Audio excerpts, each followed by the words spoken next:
દૈનિક બાઇબલના વાંચનો 11 માર્ચ 2026 તપઋતુના ત્રીજા અઠવાડિયાનો બુધવાર. પહેલું વાંચન અનુસંહિતાના ગ્રંથમાંથી અને શુભ સંદેશનું વાંચન સંતમાંથી કૃત ગ્રંથમાંથી. પહેલું વાંચન અનુસંહિતાના ગ્રંથમાંથી અધ્યાય 4 કડી 1 અને 5-9. મોશેએ લોકોને કહ્યું, હવે ઇસ્રાએલીઓ, હું તમને જે કાયદાઓ અને નિયમો શીખવું છું તે ધ્યાનથી સાંભળો ને તેનું પાલન કરો, તો તમે જીવતા રહેશો અને તમારા વડવાઓનો પરમેશ્વર પ્રભુ જે ભૂમિ તમને આપી રહ્યો છે તેમાં તમે પ્રવેશ કરી શકશો અને તેનો કબજો લઈ શકશો. મારા ઈશ્વર પ્રભુએ મને આજ્ઞા કરી તે મુજબ મેં તમને કાયદાઓ અને નિયમો શીખવ્યા છે. જ્યારે તમે તે ભૂમિમાં પ્રવેશ કરો અને તેનો કબજો લો ત્યારે તમારે એ કાયદાઓ અને નિયમોનું પાલન કરવું, તમારે કાળજીપૂર્વક તેનું પાલન કરવું, તો તમે બીજા લોકોની નજરમાં ડાહ્યા અને સમજુ ગણાશો. જ્યારે તેઓ આ કાયદાઓની વાત જાણશે ત્યારે તેઓ કહેશે કે આ મહાન પ્રજા કેવી ડાહી અને સમજુ છે. કઈ પ્રજા એવી મહાન છે જેને કોઈ દેવ સાથે એવો નિકટનો સંબંધ હોય જેવો આપણને આપણા ઈશ્વર પ્રભુ સાથે છે.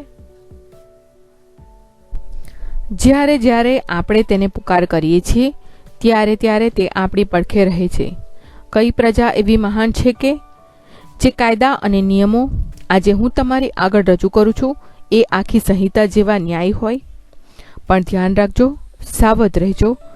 તમે તમારી સગી આંખે જે જોયું છે તે ભૂલી જશો નહીં અને મરતા લગી તેને તમારા ચિત્તમાંથી ખસવા દેશો નહીં, પણ તમારા સંતાનોને અને તેમના સંતાનોને એ શીખવજો.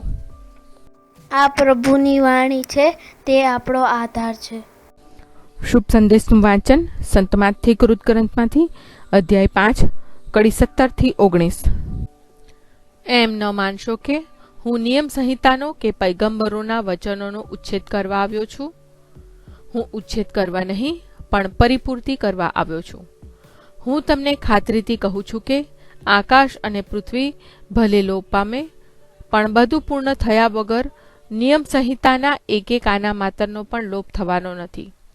એટલે જે કોઈ એ આજ્ઞાઓમાંની નાનામાં નાનીનો પણ ભંગ કરશે અને લોકોને તેમ કરતા શીખવશે તે ઈશ્વરના રાજ્યમાં ક્ષુદ્રમાં ક્ષુદ્ર ગણાશે, પણ જે કોઈ એ આજ્ઞાઓનું પાલન કરશે અને લોકોને તેમ કરતા શીખવશે તે ઈશ્વરના રાજ્યમાં મહાન ગણાશે. આ પ્રભુની વાણી છે, તે આપણો આધાર છે. પ્રાર્થના. ઓ મારા પ્રભુ ઈસુ, હું મારા પાપો માટે પસ્તાવો કરું છું. મારા પાપો માફ કરો, મારા હૃદયમાં આવો. હું તમને મારા પ્રભુ અને તારણહાર બનાવીશ. આમેન. પ્રભુ તમને સુખી રાખો અને તમારી સંભાળ રાખો. પ્રભુની તમારા ઉપર કૃપા દ્રષ્ટિ અને મહેરબાની હો. પ્રભુની તમારા ઉપર પ્રસન્નતા હો અને તે તમને શાંતિ બક્ષો.